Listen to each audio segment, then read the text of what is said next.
The soldier casually grabbed two leaflets floating from the sky, which said, "You have been surrounded. Surrender quickly." The soldier did not pay attention to it, ready to use it to wipe his ass. But he just crouched down. The enemy hit. He panicked and fled. His pants did not have time to put on. His teammates around him fell one by one. The man got away with it, however. What he did not expect is that he just ran through the mouths of the German army guns, to be met with 400,000 people lined up to soldiers fleeing. Before the man had time to react, the Nazi bombers had already attacked 60 kilometers of the Dunkirk coast. For the Germans is simply a natural target range. All the people on the ground give their lives to life.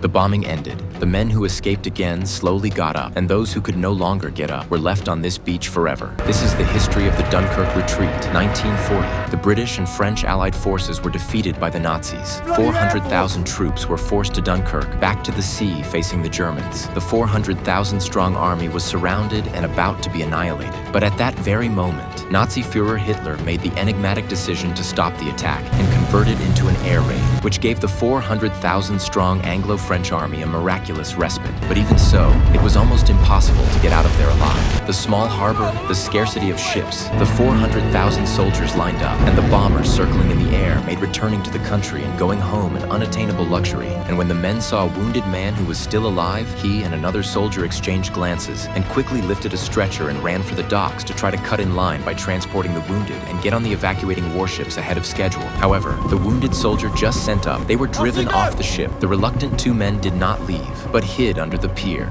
waiting for the opportunity to sneak on board. But the ship has not been launched. The Nazi air raids came again. Loaded with soldiers on board, the ship is like a living target that will not move. The soldiers can only have jumped off the ship alive.